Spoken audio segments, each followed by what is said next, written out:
Domestic brokerage firm ICICI securities की एक report के बाद आज ट्यूसडे के ट्रेडिंग सेशन में डिफेंस सेक्टर से जुड़ी कंपनीज के शेयर्स में भारी गिरावट देखी गई, जहां आज निफ्टी इंडेक्स 126 पॉइंट से बढ़ने के बावजूद डिफेंस स्टॉक्स पर प्रेशर देखा गया, जिसमें खास तौर पर शिप बिल्डिंग कंपनीज के शेयर्स में ज्यादा गिरावट रही। इसमें Mazagon dock ship builders limited में 9% की गिरावट हुई, तो कोचिन शिपयार्ड्स के शेयर्स में 3.7% और garden rich ship builders and engineers limited के शेयर्स में 7% की भारी गिरावट हुई। इन तीनों कंपनीज में हाई सेल ऑफ की वजह से इन्वेस्टर्स को चिंता में डाला है, क्योंकि तीनों कंपनीज ने फाइनेंशियल ईयर 2025 के फर्स्ट क्वार्टर्स के दौरान शानदार रिजल्ट्स पोस्ट किए थे, जिसमें ईयर ऑन ईयर बेसिस पर रिमार्केबल प्रॉफिट, रेवेन्यू और ऑपरेटिंग प्रॉफिट मार्जिन्स के साथ साथ ऑर्डर बुक में मेजर इंप्रूवमेंट तीनों कंपनीज ने रिपोर्ट की थी। लेकिन लास्ट फ्राइडे को ब्रोकरेज फर्म आईसीआईसीआई सिक्योरिटीज ने जो नेगेटिव आउटलुक दिया है, उसकी वजह से पीएसयू शिप बिल्डिंग कंपनीज के शेयर्स में हेवी सेल ऑफ देखा जा रहा है। आईसीआईसीआई सिक्योरिटीज को लगता है कि Mazagon dock ship builders limited का स्टॉक करंट मार्केट प्राइस पर ओवरवैल्यूड है और आईसीआईसीआई सिक्योरिटीज ने माझगांव डॉक के स्टॉक पर सेल कॉल इनिशिएट किया है और 1165 रुपीस पर इक्विटी शेयर तक के टारगेट प्राइस सेट किए हैं, जो लास्ट फ्राइडे के ट्रेडिंग सेशन के मुकाबले 77% तक की डाउनसाइड है।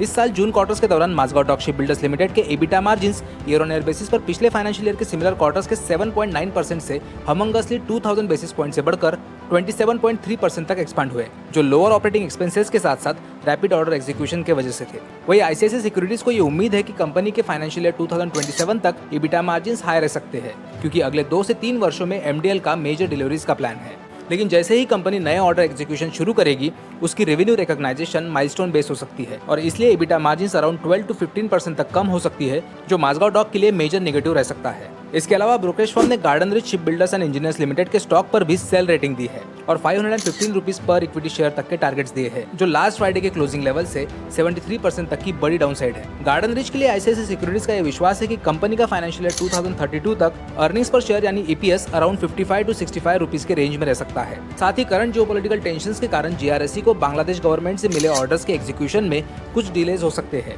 जिस वजह से उनके रेवेन्यूज और मार्जिन्स पर प्रेशर दिख सकते हैं। आपको बता दें कि इससे पहले भी आईसीआईसीआई सिक्योरिटीज ने Mazagon dock ship builders limited पर 900 रुपीस तक के टारगेट्स दिए थे, जब वो 2000 रुपीस पर शेयर के भाव पर ट्रेड कर रहा था, मगर फिर भी माझगांव डॉक ने आउट परफॉर्मेंस दिखाया और एक साल में 180% से ज्यादा तक के रिटर्न्स दिए थे। वही माझगांव डॉक और garden rich ship builders limited, ये दोनों कंपनी स्ट्रॉन्ग फाइनेंशियल होल्ड करते हैं और इस पर इमीडिएटली 73 to 77% तक की बड़ी गिरावट प्रैक्टिकल नहीं है। डिफेंस शेयर्स में कई दिनों से एक प्रॉफिट बुकिंग एक्सपेक्टेड थी और इस रिपोर्ट का सहारा लेकर स्टॉक्स में मेजर सेल ऑफ देखा गया है। हालांकि गवर्नमेंट ऑफ इंडिया के बढ़ते डिफेंस स्पेंडिंग्स के साथ साथ इंडियन डिफेंस कंपनीज का एक्सपोर्ट पोटेंशियल बढ़ा है, जिस वजह से कंपनीज की ऑर्डर बुक आने वाले दिनों में और भी ज्यादा बढ़ सकती है। इसलिए इस बड़े करेक्शन के बाद स्टॉक में लोअर रेट्स पर फ्रेश खरीदारी एक्सपेक्टेड है। हमने ये video brokerage firm ICICI securities के रिपोर्ट के बेसिस पर किया है और किसी भी स्टॉक पर हमारा पर्सनल बाय और सेल कॉल नहीं है। Thank you.